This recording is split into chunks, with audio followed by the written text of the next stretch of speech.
할렐루야, 여러분 안녕하세요. 이번 시간에는 이제 히브리서 제2장 말씀으로 들어가겠습니다. 히브리서 제2장에는요 시작하는 부분에서부터 히브리서의 첫 번째 경고 구절이 나오게 됩니다. 그래서 히브리서 2장 1절부터 4절까지인데요. 이 부분에 이제 주제를 한마디로 잡아본다면은 이같이 큰 구원을 등한히 여기지 말라, 이렇게 잡아볼 수 있겠습니다. 히브리서의 큰 줄기는요, 지난 시간에도 서론 시간에도 말씀드렸지만은 예수 그리스도에 대한 기독론, 예수 그리스도가 어떤 분이시고 어떤 인격을 지니셨으며 어떤 신분을 가지셨으며 어떤 사역을 성취하셨으며 이러한 거에 대한 큰 줄기의 그런 흐름에다가 권면적 설교가 이 플러스된 형태, 그런 큰 구조적 흐름을 가지고 있는 것을 우리가 볼 수 있습니다. 그래서 히브리서를 말할 때 권면적 서신이다, 이렇게 말합니다. 그래서 히브리서에서 권면은요 두 가지 형태로 나타나는 것을 우리가 알 수 있습니다. 첫째는 경고 구절, 경고 구문, 이것입니다. 이것은 이제 그리스도에 대한 신앙 고백을 버리고 또 회심한 그리스도인 공동체, 교회 공동체, 그것을 버리고 가는 것의 결말이 어떠한 것인가를 알고 주의하라는 그런 경고의 구절이라는 것을 알 수 있고요. 또 하나는 또 하나의 권면의 말씀은 그리스도의 인내하는 믿음을 본받음으로써 그리스도인들도 인내하는 믿음으로 끝까지 신앙을 지키고 승리하라는, 이렇게 두 줄기의 권면을 가지고 있습니다. 히브리서는요. 그래서 이러한 경고 구절과 믿음으로 인내하라는 이 말씀의 권면은요, 이제 히브리서 수신자들의 종말론적인 경험에 호소하는 것이라고 할 수 있습니다. 그 종말론적인 경험이라는 것은 그리스도께서 제가 서론에서 말씀드린 바와 같이 그리스도께서 초림하신 것, 그것이 종말의 시작이라 그랬죠. 그리고 종말의 완성은 그리스도의 재림으로 이 모든 역사가 끝나고, 진행되던 역사가 끝나고 인간의 역사가 정말로 마침표를 찍을 때, 그때가 바로 역사의 종말이며 그때가 그리스도가 재림하실 때라고 말했습니다. 그래서 이 종말이라는 것은 그리스도의 초림과 재림, 이것이 어떤 기준점이 되는 것이죠. 그래서 그리스도께서 처음 오셨을 때, 그리스도께서 초림하셨을 때에 이제 종말론적인 경험들을 하게 되는 것입니다. 그리스도의 십자가와 부활과 승천과 하늘로 보좌 우편에 왕으로서 앉으신 그리스도, 그 그리스도께서도 성령을 부어주시고, 그러한 사건, 그리스도 사건이라고 우리가 명명합니다. 그리스도 사건의 결과로서 이제 그 성령의 부으심을 받고, 이제 히브리서 수신자들은 아주 심오한 영적인 경험, 종말론적인 경험이라 그럽니다. 그런 경험들을 소유한 자들입니다. 그래서 그들은 표적들과 하나님이 성령을 통해서 베풀어준 표적들과 기사들, 또 성령에 참여하는 것, 또 하늘의 능력, 내세의 능력, 이런 것을 미리 맛보는 것, 하늘의 빛을 보는 것, 또 하늘의 지성소에 또 예수 그리스도를 힘입어서 하늘의 지성소, 즉 하나님의 보좌 앞에 가까이 나아가서 예배하고 기도하고 찬양할 수 있는 것, 이러한 경험들은 과거에 구약의 대제사장이 홀로 1년에 한 번씩 대속죄일에 지성소에 나갈 수 있었던 것과는 너무나 진짜 정말로 그 현저한 차이가 나는 그러한 경험이라고 할 수 있습니다. 어떻게 보면 이제 하나님의 나라가 미래적인 것이라고 할 수 있지만, 그 미래적인 것이 예수 그리스도께서 오셔서 부어지신 성령으로 말미암아서 현실에서 그들이 경험하는 그런 은혜와 은사가 넘쳐났던 것입니다. 그러한 종말론적인 경험을 히브리서 수신자들이 가지고 있기 때문에, 이미 성령의 능력을 맛보았기 때문에, 이미 성령의 능력을 체험하고 하늘의 능력을 맛보았기 때문에 얼마든지 이러한 경고 구절을 듣고 그리스도에 대한 신앙 고백에 굳게 붙어 있을 수 있고, 얼마든지 그리스도인 교회 공동체에 굳게 붙어서 환난에도 불구하고 핍박에도 불구하고 경제적인 어려움과 그 사회적인 단절, 혈연과의 단절, 이 모든 어려움에도 불구하고 그러한 하늘의 능력을 미리 맛본 그러한 경험들 때문에 얼마든지 끝까지 믿음을 지켜나갈 수 있다는 것이 히브리서 저자의 이 호소인 것입니다. 그래서 히브리서에는 모두 5개의 경고 구절이 나타난다고 제가 말씀을 드렸지요. 다시 한번 살펴보면요. 히브리서 2장 1절에서 4절 오늘 본문이죠. 그리고 3장 7절부터 4장 13절, 그리고 5장 11절부터 6장 12절, 10장 19절부터 29절, 12장 1절부터 29절. 이 5그룹의 그 경고 구절들이 이렇게 나타나는 것을 우리가 볼 수 있죠. 그래서 이 경고 구절에는요, 공통적인 구성 성분이 있습니다. 먼저 겉면이 일따라요. 겉면이 있죠. 그리고 이제 돌이키라는 겉면이죠. 예수 그리스도께 굳게 붙어 있으라는 겉면이죠. 그리고 그렇지 않을 경우에 어떤 결말이 오는가에 대한 결말, 이것이 있고요. 그 다음에 이제 죄에 대해서 논합니다. 그 다음에 이제 그것을 듣고 돌이켜야 되는 대상인 청중이 있죠. 그래서 권명, 결말, 죄, 청중, 이런 공통적인 구성 성분을 가지고 있는 것이 경고 구절들의 특징입니다. 그래서 이 경고 구절들을 왜 히브리서 저자가 이렇게 말할 수밖에 없었는가? 그것은 바로 히브리서 수신자들이 지금 그리스도에게서 돌아서서 믿음으로 퇴보해서 그리스도를 떠나려는 그런 신앙적인 위험에 처해 있었기 때문에 그것을 돌이키기 위하여서 이 경고 구절들을 말했다는 것을 살펴봅니다. 예, 이 경고 구절들이 의미하는 거는요, 이제 중생을 완전히 체험한 신자라도, 예컨대 히브리서 수신자들은 중생을 체험한 자들이죠. 하늘의 빛을 받았으니까, 성령의 능력을 맛봤으니까, 내세의 능력을 맛보았으니까, 그것은 중생했다는 것을 의미합니다. 성령으로 거듭났다는 것을 의미합니다. 그럼에도 불구하고 그들도 배교할 수 있는 위험성을 안고 있었다. 그리하여서 구원을 상실할 수도 있는 위험성을 안고 있었다. 예. 그러나 우리가 구원이라는 것은 제가 전에도 말씀드렸지만 하나님의 신비의 영역이기 때문에 하나님께서 구원하신 자는 만세전부터 창세전부터 하나님께 선택받은 자는 어떠한 그 과정과 경로를 통하여서라도 하나님이 끝까지 그가 그 구원에서 떨어지지 아니하도록 붙들어 주시고 주관하시고 인도해 주신다는 것을 우리가 알 수 있죠. 하나님의 섭리 가운데 비록 환난과 고난을 통하여서 그가 일시적으로 구원에서 떨어지는 것 같은 그러한 그 위태위태한 상황에 처하더라도 끝내는 하나님께서 그를 섭리 가운데 주관하셔서 구원에서 떨어져 나가지 아니하도록 인도해 나가신다는 것을 우리가 알 수 있습니다. 그것을 가장 잘 나타내는 구절이 로마서 8장 28절이죠. 제가 한번 읽겠습니다.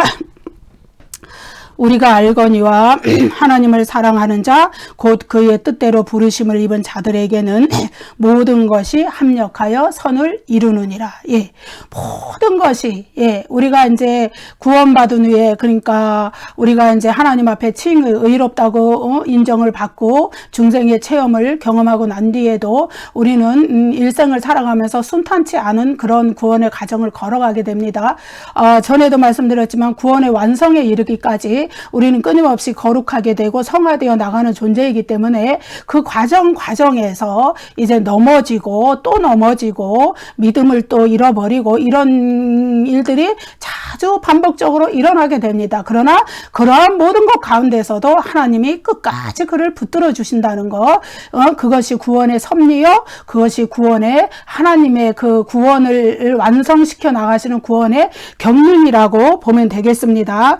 그래서 이제 히브리서 저자가 히브리서 수신자들에게 대제사장 사역에 대해서, 그리스도의 대제사장 사역에 대해서 그토록 강조하는 이유는, 그토록 많은 분량을 할애해서 말하는 이유는 오직 예수 그리스도의 속죄 제사만이 우리를 구원하실 수 있다는 믿음의 확신에서 흔들리지 말 것을 권면하는 것입니다. 그래서 오직 그리스도에게만 구원이 있기 때문에 최종적이고 영원하고 완전한 속죄제사를 갈보리 십자가에서 드리신, 갈보리 십자가에서 흘려주신 그 피로 말미암아, 그것을 믿는 믿음으로 말미암아 우리는 구원 얻을 수 있는 오직 한 길이 있기 때문에 이 세상에 어떤 핍박과 환난이 있어도 그것에서 떨어지지 말기를 히브리서 저자가 이렇게 권면하고 있는 것을 보게 됩니다. 사실상 예수 그리스도께서는 지상의 갈보리 십자가에서 이제 자신의 피를 희생 제물로 드려서, 속죄 제물로 드려서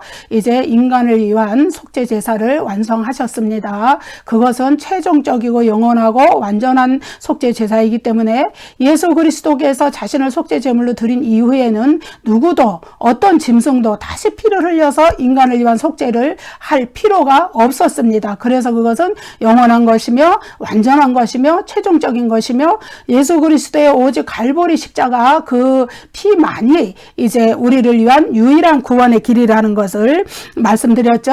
그것은 비록 지상의 갈보리 십자가 위에서 드려졌지만 하늘의 영역에서 드려진 것이고 하늘의 지성소에서 드려진 것이고 하나님의 존전에서 드려진 것입니다. 그래서 우리를 구원하시는 완전한 능력을 가지신 그런 속죄 제사라고 할 수 있죠. 그래서 이제 히브리서의 경고 구절들이 이제 이러한 그 구원의 능력이 그리스도께만 있기 때문에 너희는 누구도 그리스도에게서 떨어지면 안 된다는 것을 붙잡아 주기 위해서 이렇게 말하는 것이라고 알 수 있죠. 그래서 경고 구절과 인내하는 권면의 말씀은 어찌 보면 동전의 양면이라고 할 수 있습니다. 경고 구절은 이제 막 무서운 말로 막 얘기하잖아요. 너희가 이렇게 배반하고 돌아가면 이렇게 된다 이러고 얘기하잖아요. 그렇지만 인내하는 권면은 또 어때요? 따뜻한 말씀으로 보듬고 격려하고 이렇게 하자 막 이렇게 하면서 막 인내하라고 막 이렇게 다독여주는, 그래서 그것은 동전의 양면이고 같은 말씀이라고 할 수 있습니다. 그래서 이 두 가지 방법을 통해서 히브리서 저자는 수신자들에게 권면을 제시한다, 이 이야기를 우리가 알 수 있습니다. 그러면 이제 히브리서 2장 1절부터 말씀을 보실게요. 그러므로 우리는 들은 것에 더욱 유념함으로 우리가 흘러 떠내려 가지 않도록 함이 마땅하니라. 첫 번째 경고 구절이죠. 2장 1절에서 4절. 여기에 그러므로라는 말씀이 나옵니다. 이 말씀은 뭐냐면은 히브리서 2장 1절을 시작하면서 그러므로라는 접속사를 시작하는 것은 2장 1절에서 1절부터 4절까지의 이 경고 구절이 히브리서 1장에서 저자가 쭉 이야기해왔던 것에 기초를 둔다, 기반한다, 그런 말씀이 되겠습니다. 히브리서 1장에서 무슨 얘기를 했었나요? 계시의 완성자 예수 그리스도에 대해서 말씀하셨고, 또 우리를 위해서 구속사역을 성취하시고 하늘보좌의 왕으로서 앉으신 그리스도의 영광에 대해서 이야기했습니다. 우리의 완전한 구원의 완성자인 예수 그리스도에 대해서, 또 우리의 유일한 구원자이신 예수 그리스도에 대해서, 그분이 사탄의 권세에 대해서 승리하시고 하나님 보좌 우편에 앉아서 만물의 왕으로서 우주 만물을, 보이지 않는 영적인 세력은 물론이고 보이는 우주 만물까지도 통치하시는 영적인 권세를 가지고 지금도 하늘 보좌에서 우리를, 또 우주 만물을, 또 영적인 세계를 다 통치하고 계시다는 거, 그 압도적으로 승리하신다는 거. 더욱이 또 1장 14절에서는 뭐라 그랬습니까? 천사들은 구원받을 자들을 섬기는 자들이라고 이렇게 말씀하심으로써 우리도 예수 그리스도의 그 우주 만물을 통치하시는 그 궁극적 통일에 우리도 승리하고 참여할 자들이라는 것을 이렇게 말씀해 주었습니다. 그러한 모든 것 위에 이제 2장 1절에 경고 구절이 나오게 되는 것입니다. 물론 이제 히브리서 1장부터 2장 18절까지는요, 천사 숭배를 경고하는 문맥입니다. 그 큰 흐름으로 보면은. 그렇기 때문에 이 구절에서 천사보다 우월하신 그리스도에 대해서 논증하는 동시에 천사 숭배 사상을 경고하는, 그 당시에 성행했던 그 경고하는 의미도 들어있지만, 더 중요한 초점은 그것이 아니라 오직 우리의 유일한 구원자이신 예수 그리스도께, 예수 그리스도의 인격과 사역을 통하여서 우리에게 십자가의 도를 통하여서 구원의 진리를 계시하셨기 때문에 그 그리스도를 붙잡아라, 그 그 진리를 붙잡으라. 이러한 겉면이 중요한 내용이라고 우리가 볼 수 있습니다. 그래서 우리가 이러한 진리를 늘 마음에 두고 유념을 해야 되는 이유는 무엇일까요? 그것은 바로 우리가 흘러 떠내려가지 않도록 하기 위해서입니다. 예, 여기 보면은요, 히브리서 저자는 수신자들이 아직 영적으로 미숙한 상태다. 아직 그 성숙하지 못한 상태다. 이런 것을 히브리서 5장에서 이야기하고 있잖아요.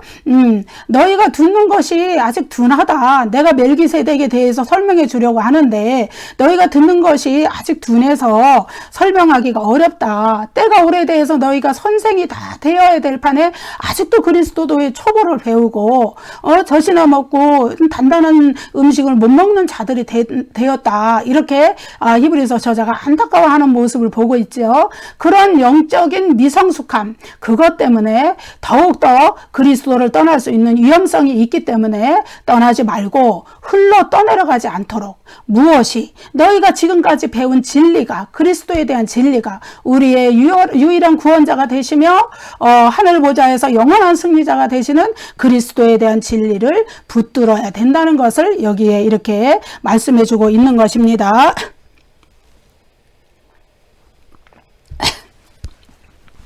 예, 여기에서 이제 우리가 2장 1절에서 두 가지 상반된 그 헬러가 나옵니다. 우리가 이것을 살펴보면 2장 1절의 뜻을 더 정확히 알 수가 있어요. 항해와 관련해서, 예, 두 가지 의미의, 두 가지 대조되는 의미의 그 헬러어가 나옵니다. 첫째는요, 유념함으로, 여기에 헬라어가 프로세케인이라는 말이거든요. 근데 이 말의 이제 원형 동사는 프로세코라는 말입니다. 이 단어는 원래 주의를 기울여라, 주의를 기울이다, 주목하다, 뭐 이런 뜻입니다. pay attention to. 예. NASB 영어 성경에서는 pay attention to라고 이렇게 번역을 합니다. 예. 본래 유념해라, 이 얘기는 예수 그리스도에 대한 진리에 주목해라, 주의해라, 이 뜻입니다. 예. 그런데 이 말이 항해와 관련해서, 항해 무엇인지 아시죠?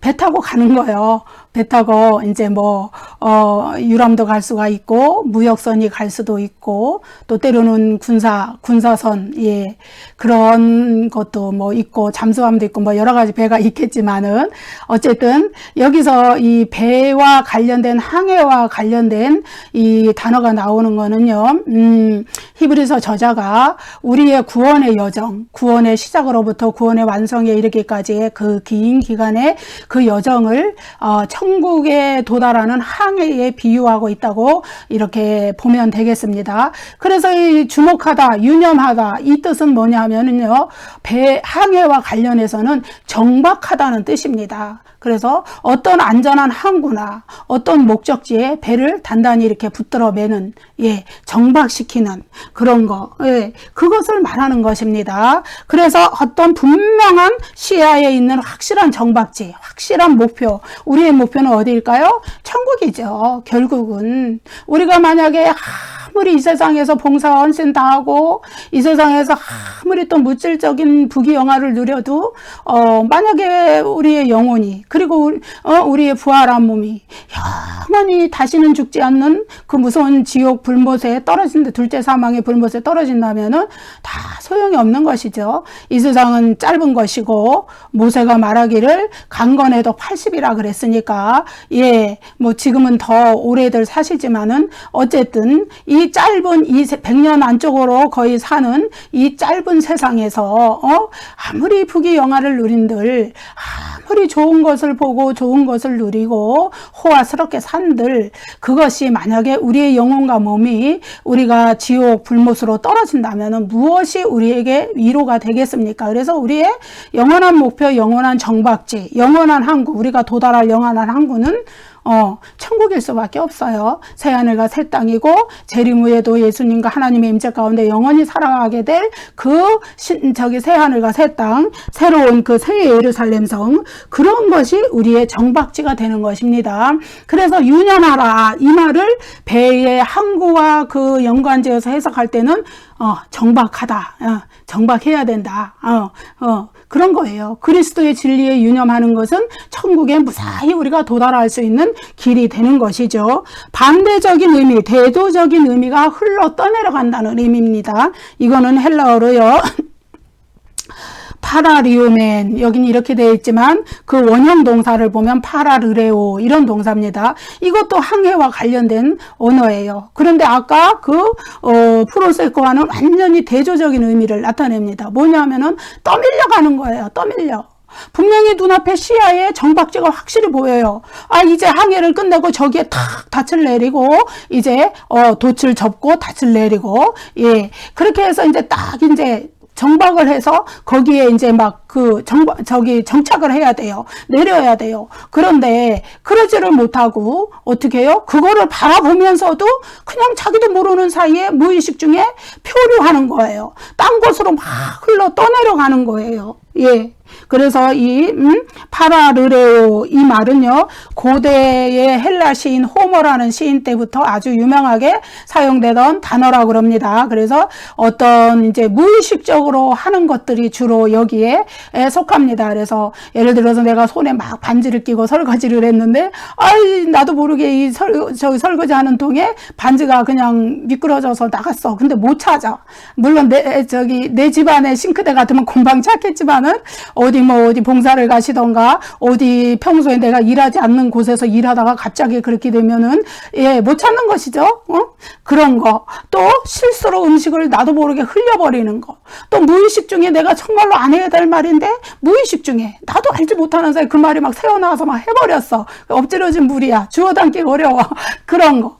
예, 그런 것입니다. 그런 것을 파라르레오라고 표현을 했어요. 마찬가지예요. 우리 신앙도 분명히 우리가 도달해야 될 천국이라는 항해지가 있습니다. 우리가 거기다가 우리 구원의 여정의 배를 항해하던 배를 정박을 시켜야 돼요. 무사히 천국에 입성을 해야 돼요. 그런데 그것을 바라보지 못하고 순식간에 나도 모르는 사이에 무의식 중에 내 배가 막 표류가 돼가지고 엉뚱한 데로 막 물결 따라서 막 휩쓸려 가고 있는 조류에 휩쓸려서 막 떠내려가 버리는, 표류해 버리는 그러한 상황.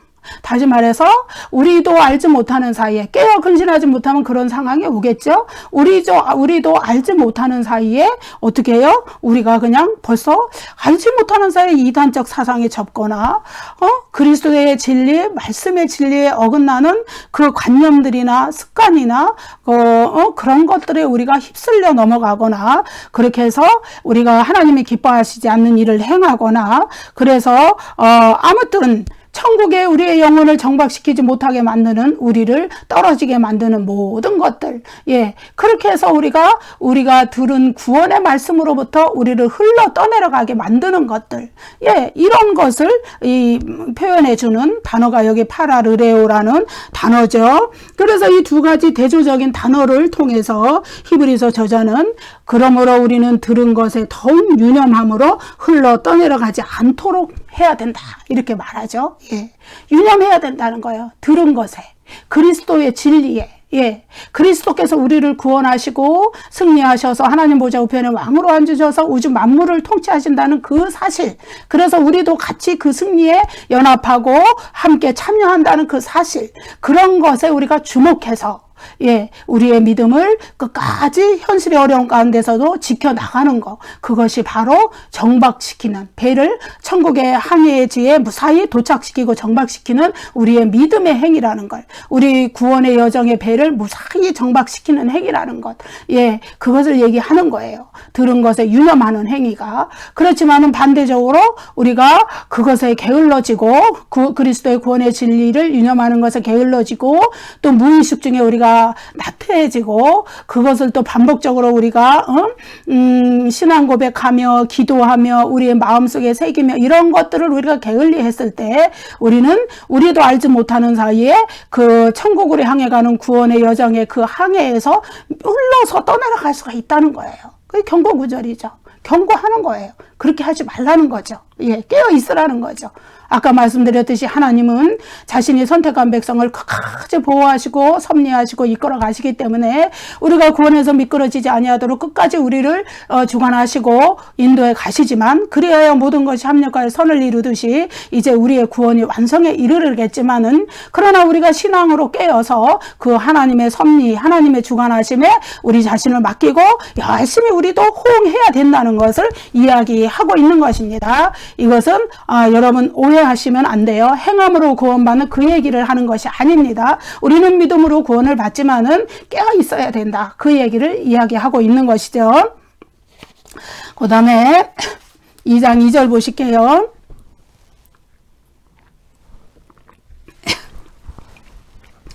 천사들을 통하여 하신 말씀이 견고하게 되어 모든 범죄함과 순종하지 아니함이 공정한 보응을 받았거든. 예. 히브리서 2장 2절에서 천사들을 통하여 주신 계시의 엄중함에 대해서 이야기를 하는 것이죠. 여기서 이 말씀을 왜 하냐 하면요, 이제 2장 3절에 가면은 하물며 그리스도께서는, 하물며 그리스도께서 주신, 그리스도를 통하여서 우리에게 주신 그 구원의, 큰 구원의 계시를 등하냐면 우리가 어떻게 되겠느냐, 그것을 말하기 위해서 2장 2절에서 천사들을 통하여 하신 말씀, 그 계시의 엄중함, 그 말씀의 엄중함, 그것을 말하는 것입니다. 여기에 이제 우리가 구약 성경에는 하나님의 율법이 천사들을 통해서 주어졌다, 이런 기록이 없어요. 그 모세를 통하여서 주신 것으로 나와 있죠. 그렇지만은 신약 성경에는 그러한 기록들이 있습니다. 그래서 한 두 구절 말씀을 제가 읽어볼게요.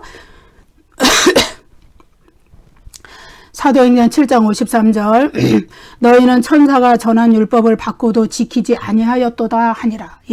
모세를 통하여 율법을 주셨는데 뭐라 그러냐면 천사가 전한 율법이라고.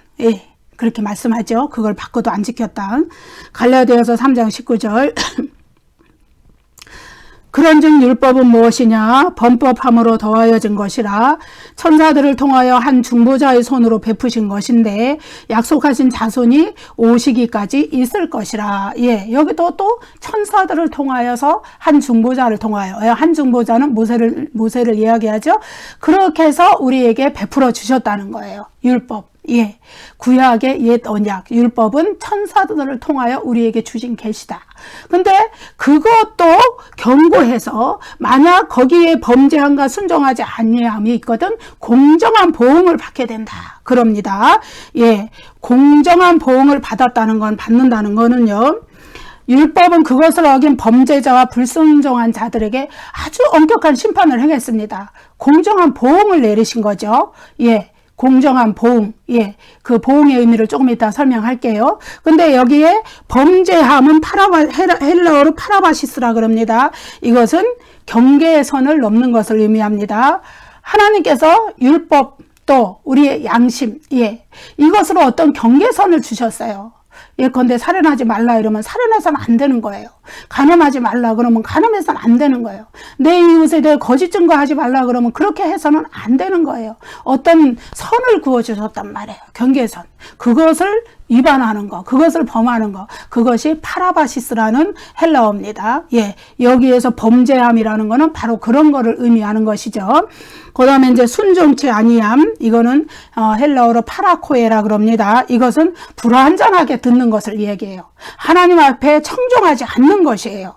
하나님 말씀을 듣기 싫어하고 거역하고 하나님의 명령, 하나님의 경고, 또 혹은 하나님의 초대, 이렇게 하자, 이렇게 하자, 나에게 나아오라 이렇게 말씀하시는 초대, 이런 것에 대해서 이제 고의적으로 귀를 막고 듣지 않고 거부하는 자들 상태, 이것이 순종하지 아니하는 거예요.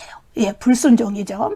이런 죄에 대해서 구약에서 그 모세를 통하여 천사들을 통하여 주신 그 율법의 계시도 그런 것에 대해서 하나님이 아주 엄격하게 보응을 하셨다. 엄중하게 보응을 하셨다. 여기 공정한 보응이라는 말이 나옵니다. 공정한 보응은 마땅히 받을 것을 받을 자에게 되돌려 주는 것이다. 갚아주는 것. 이런 합당한 보상. 이것은요, 제가 전에도 말씀드렸지만은 중립적인 가치를 지닌 것이라고 말씀드렸습니다. 예, 이것은요, 구원받은 자들에게, 하나님께 순종하는 자들에게, 믿음으로 끝까지 하나님께 나아가는 자들에게는 하늘에서 주시는 상급이에요. 상이에요. 약속의 성취예요. 예. 그렇지만은 여기 히브리서 2장 2절에서는 율법에 대한 위반을 했을 때 받는 벌, 징계, 예, 징벌, 이런 의미를 담고 있습니다. 그래서 이 보응이라는 말은 중립적인 가치예요. 어떤 이들에게는 상급이 되고 어떤 이들에게는 징벌이 되는 것입니다. 순종하는 자에게는 상급이 되고 순종하지 않고 하나님을 거역하는 자들에게는 징계, 징벌이 되는 것이 보응이라는 의미예요. 예. 자, 이거를 헬라어로 다시 살펴보면요. 여기 미스다 포도시안 이렇게 나오는데, 이제 원형은 미스다 포도시아라는 단어죠. 이거는 뭐냐 하면은요, 공정한 보상이라는 말과, 되돌려주다, 갚다. 이런 두 가지의 헬라어를 합성한 겁니다. 그래서, 여러분, 그래서 자기가 행한 대로 그냥 갚아지는 거예요. 내가 하나님께 불순종했으니까 징벌 받는 거고, 하나님께 순종하고 믿음으로 하나님께 나아가고 예수 그리스도를 믿고 구원받았으니까 그리고서 하나님이 기뻐하시는, 하나님이 원하시는 삶을 살았으니까 하나님이 상을 주시는 거예요. 예, 그런 겁니다. 우리가 이제 히브리서 11장 믿음장에 가면은 요 동일한 단어가 나오는 구절이 있어요. 히브리서 11장 26절인데 바로 모세에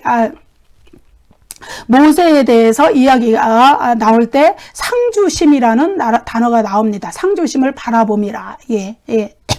모세는, 예, 믿음으로 모세는 장성하여 바로의 공주의 아들이라 칭함받기를 거절하고 도리어 하나님의 백성과 함께 고난받기를 잠시 죄악의 낙을 누리는 것보다 더 좋아하고 그리스도를 위하여 받는 수모를 애굽의 모든 보화보다 더 큰 재물로 여겼으니 이는 상 주심을 바라봄이라. 여기에 미스다 포도시안입니다. 이 말이 바로 여기에 나오는 2장 2절에 나오는 보응이라는 말과 동일한 말이에요. 예, 헬라어로 동일한 단어를 한 곳에는 상주심이라고 썼고 한 군데는 보응이라고 썼습니다. 그런데 2장 2절에서는 어때요? 징벌, 징계, 예, 형벌 이런 의미로 사용되었지만은 11장 26절에서는 상주심, 예, 상을 주신다는 거예요. 모세의 그런 행동에 대해서, 모세의 그런 믿음의 선택에 대해서 상을 주시는 것, 거기에 대해서 동일한 단어가 쓰였다는 걸 보면 이 단어가 두 가지 의미를 동시에 지닌다는 것을 우리가 알 수 있지요.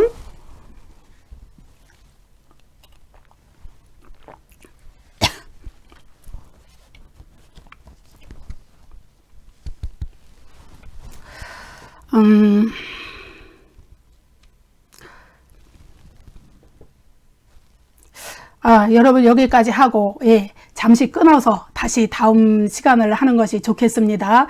생각보다 시간이 좀 많이 지나갔어요. 예, 잠시 기도할게요.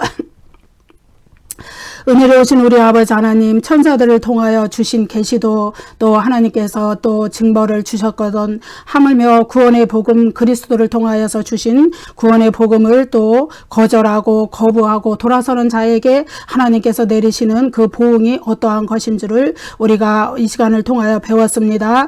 여러분, 우리가 모세는 정말로 이 세상의 모든 낙을 누리는 것보다, 이 세상의 모든 보화를 가지는 것보다 정말로 상 주시는 하나님을 바라보고 나아갔던 것처럼 우리도 그렇게 믿음의 행진을 아버지 승리할 수 있도록 도와주시옵기를 간절히 원합니다. 우리가 구원받은 후에 구원의 긴 여정을 항해하여 나아가고 있사오니 하나님 그 항해의 과정에서 우리가 아버지 그리스도에 대한 구원의 진리를 놓치고 이렇게 떠내려가지 않도록, 표류하지 아니하도록 우리 하나님께서 굳게 붙들어 주시옵기를 간절히 원하옵나이다. 하나님 감사하옵고 예수님 이름으로 기도드립니다. 아멘. 다음 시간에 바로 이어서 할게요.